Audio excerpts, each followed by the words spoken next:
호구죠, 뭐 호구. 정확하게 강솔에이미의 호구. 제한한다거나 그거를 제지하거나 그런 경우가 거의 없는 것 같아요. 저는 선택권이 없어요. 거의 다 강솔에이미 양이 하고 싶다면 안전에 위배되거나 혹은 뭐 위험하다거나 뭐 이런 상황들 빼고는 뭐 대부분을 다 그녀의 니즈에 맞춰서 하고 있습니다. 최고인데? 예를 들면 양말이면 3개, 뭐 옷도 3개, 뭐 모자도 3개 딱 놓고 비록 밸런스가 안 맞더라도 본인이 원하는 걸로 다 픽해가지고 입고 뭐 음식도 에이미 뭐 먹을래? 그러면은 에이미는 파스타. 그래 파스타. 에이미는 파스타 하고 저는 한식 먹고. 엄마가 불고기 먹으니까 너도 먹어. 이렇게 해본 적 한 번도 없어요.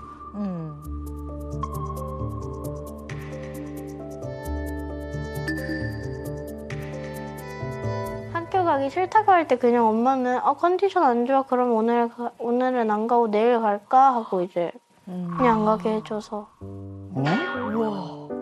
그리고 유튜브 한 2시간, 1시간 더 이상 못 보게 이렇게 걸어놓는 엄마들도 있더라고요. 저희 엄마는. 네. 그냥 엄마가 너무 좋고 그냥 뭔가 엄마가 저를 존중해준 느낌이어서 그냥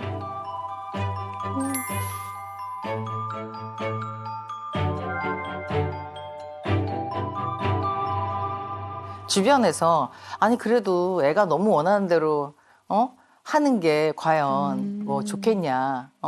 그렇게 키우면 뭐 위험하다던가 뭐 이제 이런 얘기들을 어른들이 하세요. 그럼 이거를 조금 오은영 박사님께 한번 상담을 해보는 건 어떨까? 뭐 그런 생각이 들었습니다. 네. 학교를 안 가는 부분은 제가 생각하기에 본인의 시간을 본인이 스스로 컨트롤하는 힘이 필요하다라는 생각이 들었던 것 같아요. 그러니까 우리 때만 해도 당연히 개근해야 되고 당연히 그렇게 커야 되고 개근 안 한 애들이 이상한 거지. 맞아. 그리고 미디어의 노출이 아니고 미디어를 컨트롤할 수 있어야 된다는 생각이 들었던 것 같아서 예를 들어 안 좋은 컨텐츠나 이런 걸 보면 물어보거든요. 저한테 엄마 이런 거는 이런 거 같고 저런 건 저런 거 같고 본인이 그걸 물어와요. 그럼 에이미 생각은 어때? 라고 얘기하면 엄마 에이미 생각도 이건 아닌 것 같아 라고 얘기한다거나 그렇게 하면서 사실은 제한을 두기보단 일단 오픈해놓고 스스로가 컨트롤할 수 있게 해주는 것도 좋겠다라는 게 두 가지 같은 맥락이었던 것 같아요. 그리고 제가 듣기로는 그 제주도로 이사 간 것도 애인 네. 의견이라고 들었거든요. 네, 맞아요. 아니 애들 말 듣고 집을 이사를 한다. 이거는 어떻게 해서 이사 가게 야 되신 거예요? 사실 그렇지 맹모 삼천지교라고. 근데 그 맹모 삼천지교라지만 그것도 맹모 어머님께서 이제 그렇지. 이직을 위해서 가신 거지. 그런데 이거는 저는 환경이 되게 중요하다고 생각해요. 사람이라는 게 항상 상황과 환경에 따라서 많이 바뀌잖아요. 어디 다른 나라나 다른 곳을 한번 돌아다녀 볼까? 그래서 사실은 한 10개를 넘는 나라를 돌아다녔어요. 같이. 직접 나가신 같이 거. 나가서. 유럽을 한 바퀴 돌고.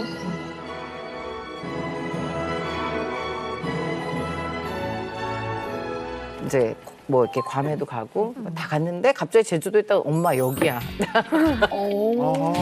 그러더라고요. 나를 여기다 데려다 준 엄마는 천사야. 딱 이렇게 얘기를 하더라고요. 그래서 그냥 그날 알았어 얘기하고 아빠한테 제주도 간다. 그냥 와우. 제주도? 뭐 이렇게 되고 그 다음에 바로 이사했어요.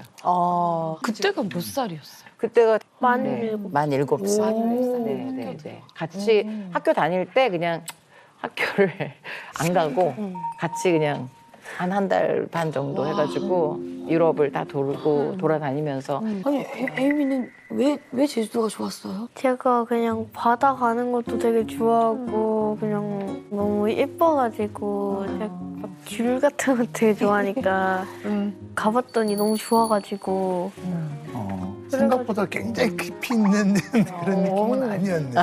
네 맞아요. 그냥 그 순간이 좋았구나.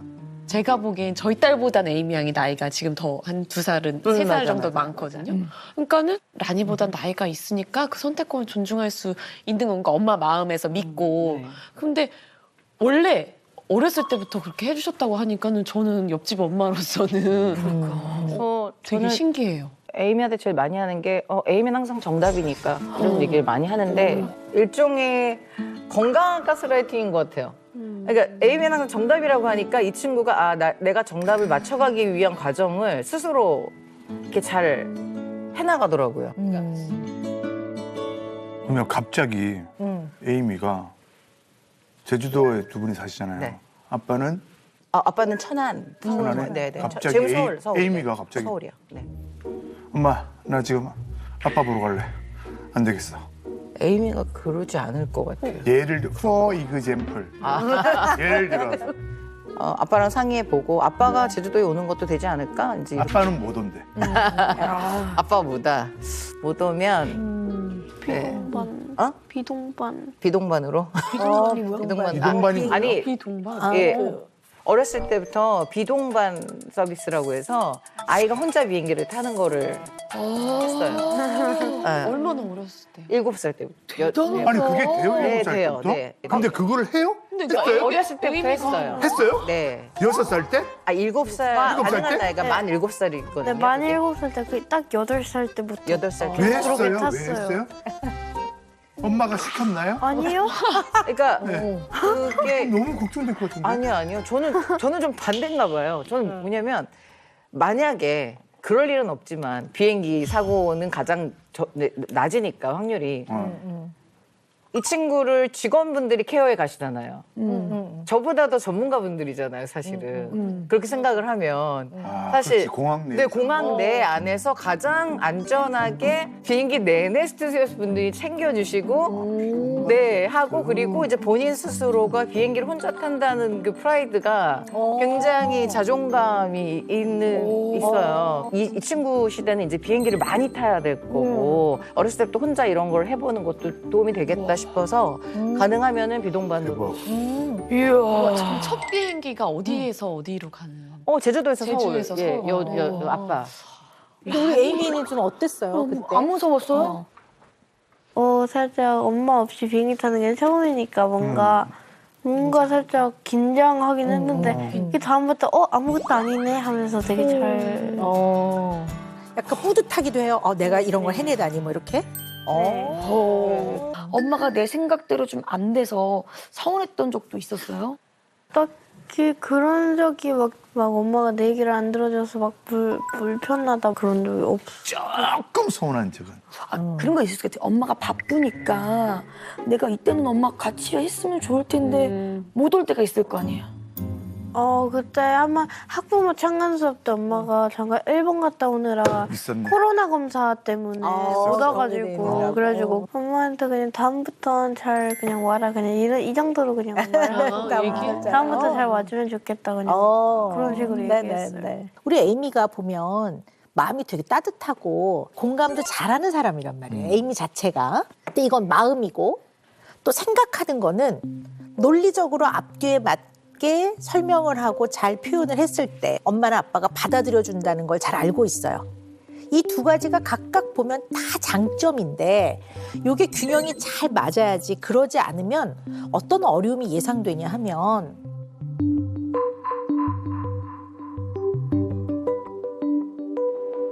어쨌든 엄마가 안 오니까 그냥 그 상황 자체는 섭섭해.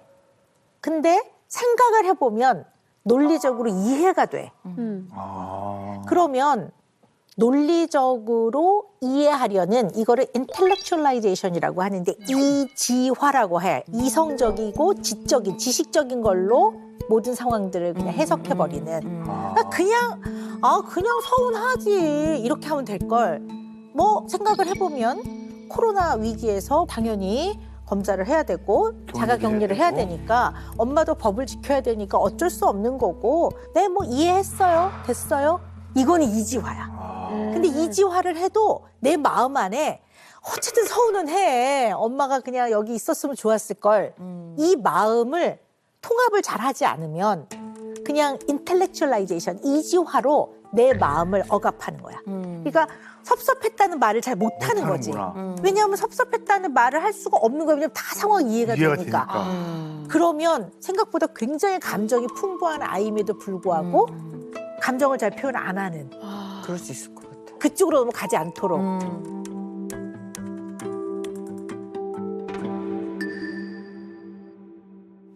그냥 뭐, 막 그렇게 셋이서 꼭 살아야 되는 것도 아니잖아요. 그러니까 떨어져 사는 것도 나쁘지 않다고 생각해요, 저는. 아빠도 아빠 인생이 있고, 엄마도 엄마 인생이 있고, 저도 제 인생이 있으니까 그렇게 해도 된다고 생각해요, 저도. 셋이서 있으면 더 어색해요, 뭔가. 셋 다 그냥 말을 못하고 누가 먼저 말할 것 같은데 아닌가 나 말할까 이러면서 살짝 계속 뭔가 눈치 보게 되는 느낌? 그냥 셋이서 있는 것도 편하긴 한데 그냥 둘이 따로따로 있는 게 더 편하긴 한데는 립 서비스 같다.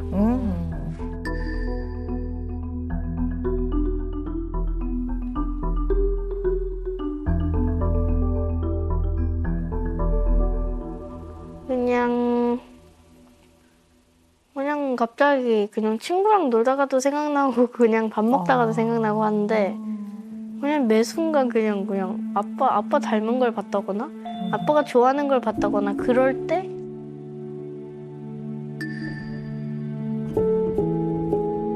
그냥 딱히 말을 안 했던 것 같아요. 그냥 저는 딱히 그냥 막 아빠가 너무 필요해 이런 것도 아니고 딱히 그냥 혼잣말로는 그냥 이거 아빠가 좋아하는데 그냥 이런 건 하는데 엄마한테 딱히 나 아빠 보고 싶어 라고는 안 해요. 딱히 말할 필요는 없다고 생각해서 그냥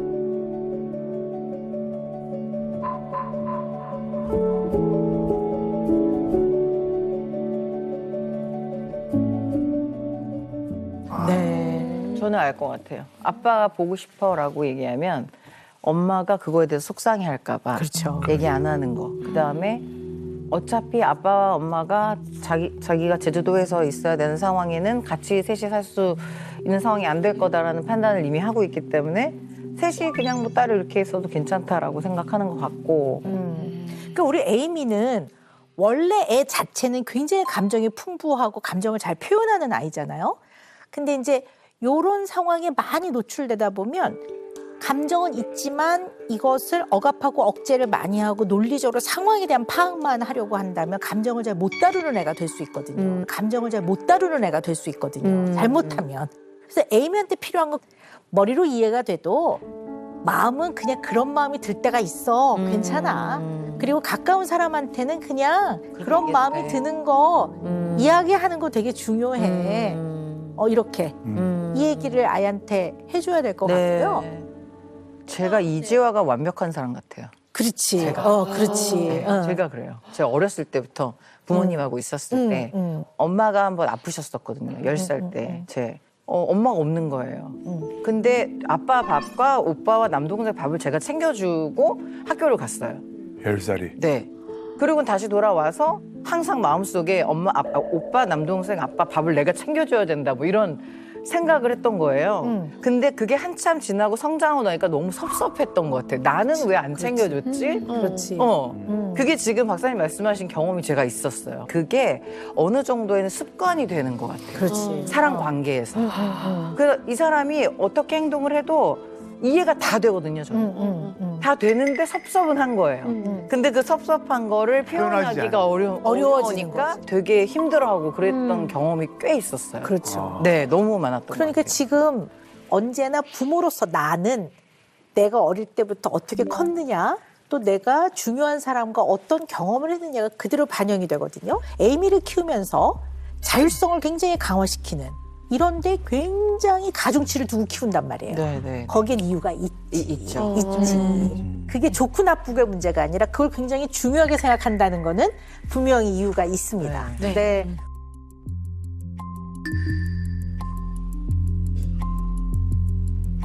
저는 사실은 저희 어머니 없이 뭐 하는 게 별로 없었어요. 어머니가 다 해주시니까 뭐 빨래, 뭐 청소, 다 해주셨고 시쳇말로 지가 하는 거 말고는 아무것도 못하는 애였거든요. 의존적인, 네, 굉장히 의존적인 성향의 아이였고 의외다, 진짜. 또 아버지는 또 그 경찰 공무원이셨어요. 그래서 아버지가 굉장히 확고하게 자식들에 대한 그게 있으셔가지고 조금 군대식으로 하면 큰 것 같아요. 그 예를 들면 저녁 6시 이후로 별로 밖을 나가본 적이 없고 오. 그리고 저는 수학여행을 제대로 한 번도 가본 적이 없어요. 왜? 수학여행은 왜 안 되냐면 밤을 새고 와야 되니까 안 되는 거고. 아버지가 무슨 수학여행이야? 가족들끼리 여행 가자. 뭐 이래가지고 아버지와 여행을 다니는 거 빼고는 친구들하고 여행을 다녀본 적도 없고 그러다 보니까 제 스스로 선택권이 별로 없었던 것 같아요.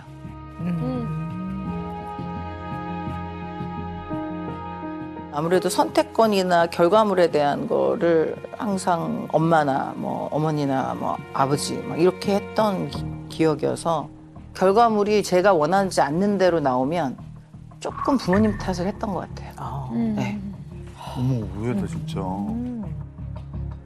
왜 이런 걸 가르쳐주지 않았어? 왜 이런 걸 도와주지 않았어? 막 이런 약간 그런 성향이 좀 있었어요, 어렸을 때.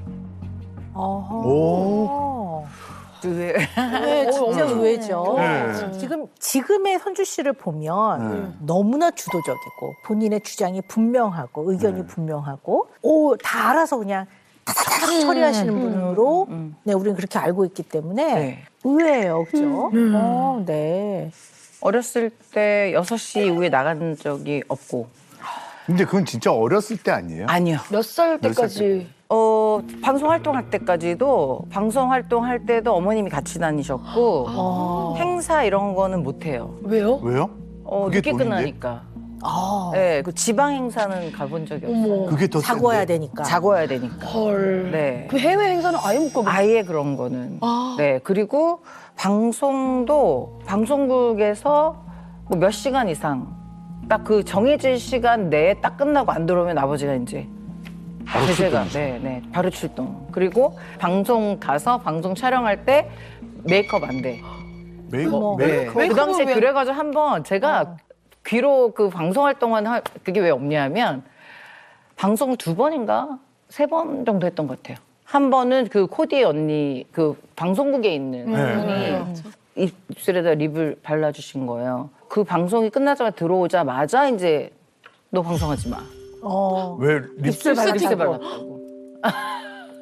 학생이 대학생 가수처럼 나가면 되지 왜 그렇게 성인 저기 하는 것처럼 하냐. 성인이지. 대학생 가수는 너 순수하게 메이크업도 안 하고 그렇게 해야 되는 게 맞는 거지 왜 그렇게 하냐. 그리고 제가 이제 서울예대 다녔던 시절에도 학교 다닐 때 저희가 이제 학교 발표회 같은 거 많이 많이 하죠. 하잖아요. 그래서 밤을 새가지고 막 준비해야 되거든요.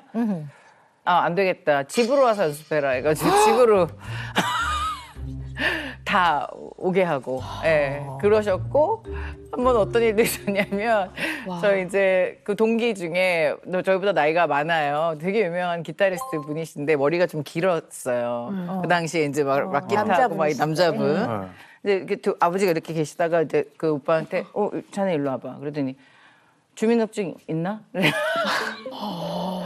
그러니까 아버지가 그런 집안이었고 저는 근데 그게 너무 당연하다고 생각을 해서 그냥 그렇게 컸는데 알고 봤더니 그렇지 않더라고요. 한편으로는 그게 좀 성인으로서 답답하고. 근데 이게 아버지의 선이 저한테는 너무 높아가지고 굉장히 존경스러우신 분이에요, 사실. 그리고 강력계도 오래 하셨고. 약간 레전드처럼 또 이렇게 많이 있는 분들이 알고 그쪽 계통에서는 일을 하셨기 때문에 아버지의 뜻을 이렇게 바꾼다는 거는 아예 상상이 안 되는 수준이었고. 방송에서도 립스틱을 못 바르게 하실 정도로 진짜로 그렇게 원리원칙이 딱 있었는데 유학 생활은 난리 났다, 난리 났어. 안 따라오셨어요? 난리 났죠, 난리 났는데 사실은 그래서 결국에는 제가 아예 연락을 안 했었어요. 몇 년을. 쉽게 말하면 싸우고 가신 거네. 싸우고. 저희 아버지가 원칙에 어긋나는 거를 절대 용납이 안 되니까 이런 방식으로는 안 된다. 네가 계속 음악을 해야 되는 이유를 대라. 그래서 제가 저는 음악을 안 하면 못 살겠다. 뭐 이제 이렇게 난 유학을 가든지 뭐 난 뭐 그런 방송 생활을 안 하겠다. 그 대신 음악을 계속 공부하겠다. 그래서 유학을 가셨구나. 네네네. 싸우고. 그리고 이제 어머니만 연락하고. 네. 혼자 사시는 건 괜찮으셨어요? 처음에 얼마나 어머니한테 많이 받았는지 느낀 게 이제 2달, 3달 지나고 난 다음에 이제 방문을 제가 딱 열고는 집을 버려야 되나?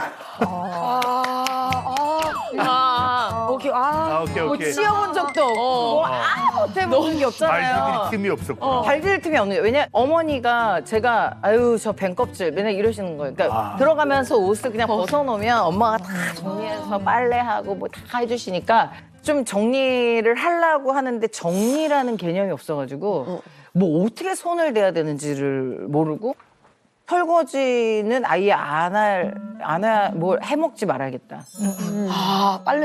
빨래는 뭐 한 달치 뭐 더 이상 입을 옷이 없다. 이러고. 뭐 그렇게 시작을 하면서 스스로 내가 여기서 살아남지 않으면 안 되니까 처음부터 다시 배운 거예요. 삶을. 네. 성격도 되게 많이 바꿨고 정서적으로도 완전히 분리가 된 게 거의 40살 다 된 것 같아요. 거의 40살 다 된 것 같아요. 엄청나게 후천적으로 네, 습득을 후천적으로. 하신 거네요. 네, 네. 그러니까 어떻게 보면 아버님이 딸을 너무 사랑해서 안전에 대한 아주 그 확보, 위험하지 않게 하려는 것 때문에 결과적으로는 자율권과 선택권을 안 주셨단 말이에요. 네. 그죠? 모든 걸 아버지가 결정하셨어요. 네네네. 근데 선주 씨는 너무 어리기도 하고 또 아버지는 너무 태산 같은 분이고 그러니까 자율권과 선택권을 경험을 못한 상태에서 크면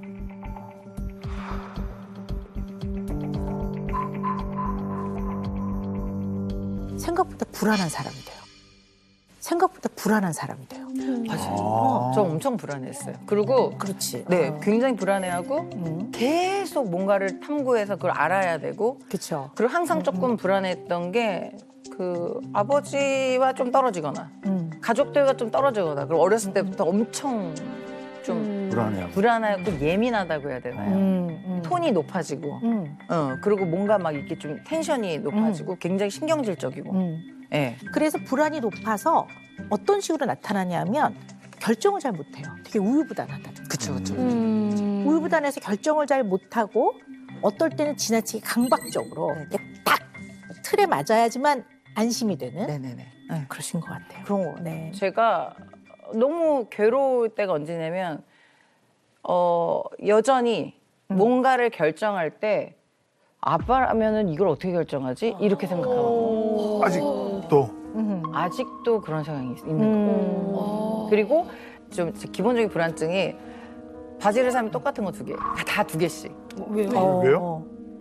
모르겠어요. 항상 물건을 2개씩 사요. 그래서 하나는 집에 갖고 있고 만약에 엑스트라로 문제가 생겼을 때 이걸 쓴다. 이건 써야 된다. 왜 그거에 생긴지 모르겠는데. 불안이지 그게. 예, 네.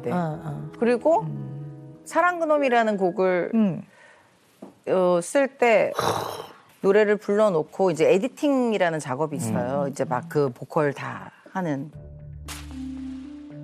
예를 들면 늘 혼자 사랑 앞에 이제 늘 혼자 사랑하고 혼자 이별하고 이렇게 나오잖아요. 근데 늘 하려면 앞에 숨이 있어야 되거든요. 그러면 늘 혼자 이렇게 해야 되는데 바비 씨는 늘 그냥 하는 거예요.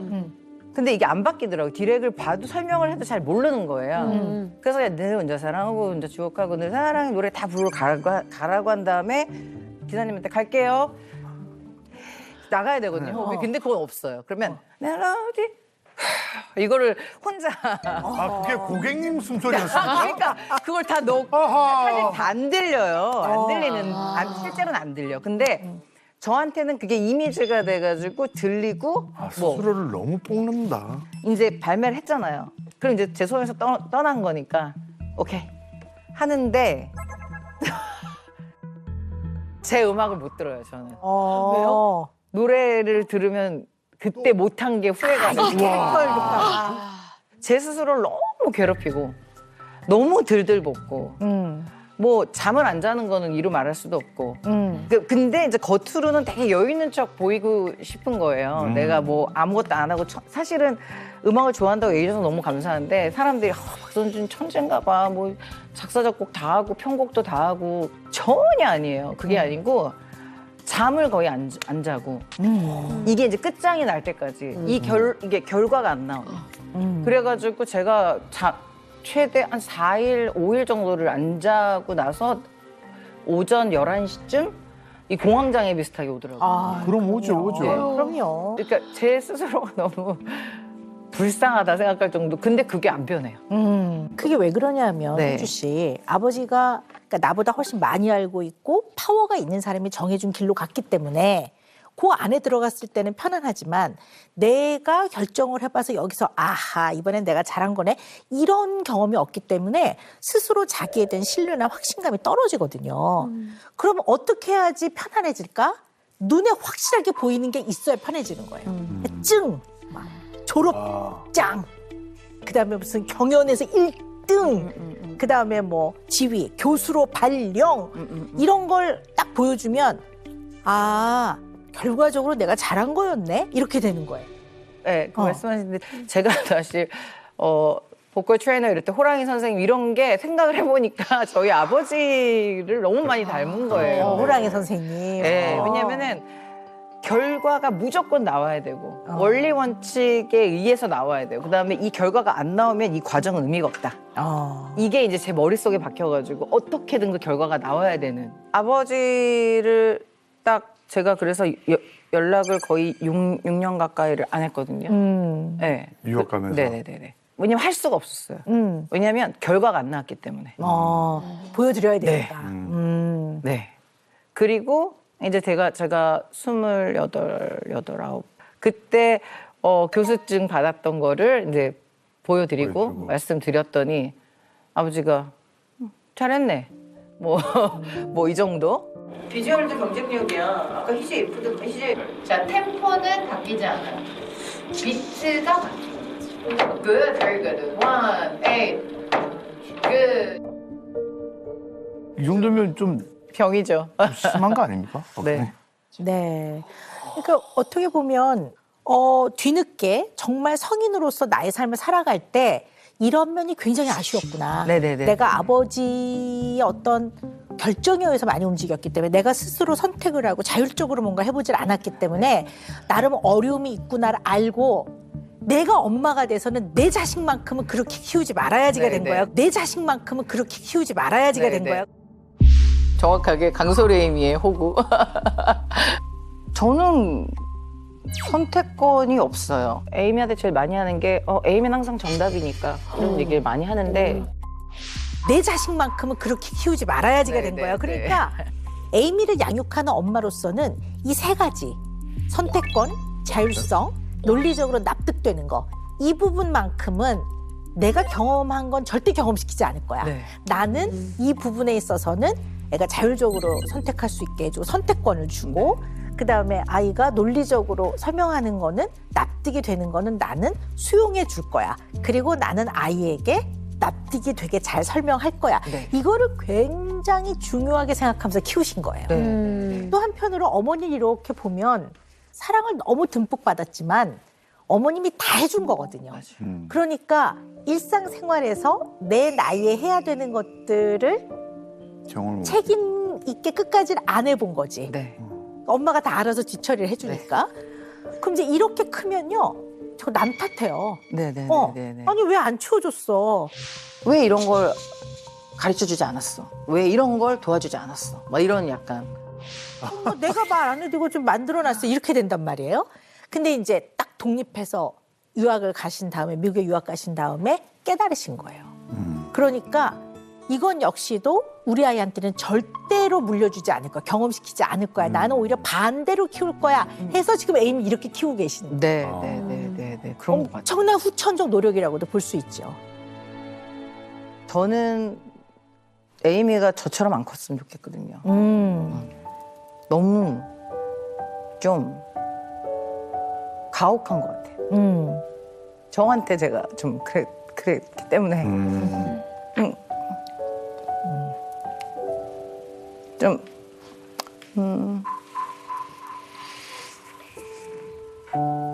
좀 더 본인한테 관대하고. 네, 좀 네. 그런 면이 아빠가 그런 면이 많아요. 네. 아빠한테는 어떻게 보면은 박사님 말씀하신 것처럼 막 애기같이 굴고 막 장난치고 이런 게 많은데 확실히 제 앞에서는 조금 그런 부분을 표현을 안 하는 것 같기는 해요.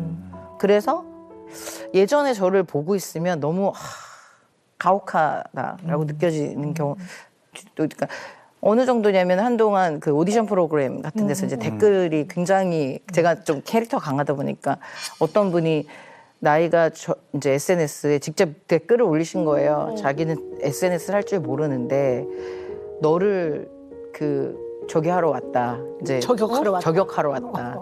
나이가 60, 당신은 60이 되셨고 너는 뭐 아이도 키우는 엄마가 고유정과 더 같은 무슨 3대 뭐 살인마 악마다 막 이제 이런 걸 막 쓰셨어요 댓글에. 그 당시에 뭐라고 얘기했냐면 이분의 삶이 얼마나 이 프로그램에 영향을 많이 주고 얼마나 이 삶이 전부이기 때문에 이분이 그렇게 하셨겠어. 난 너무 이해해라고 얘기는 했는데 막상 뒤에 생각해보니까 너무 속상한 거예요 제 스스로. 근데 그걸 어떻게 표현을 해야 될지를 모르겠는 거예요. 그러니까 예를 들면 이런 댓글이 안 좋게 올라오면 그게 나 되게 속상해 뭐 기분 나빠 나도 이걸 해야 되는데 그런 얘기를 한 번도 해본 적이 없는 거예요. 왜냐하면 내가 그 얘기를 하면 듣는 사람이 힘들어할까 봐. 그러니까 그 얘기 자체를 잘 못하는 거예요.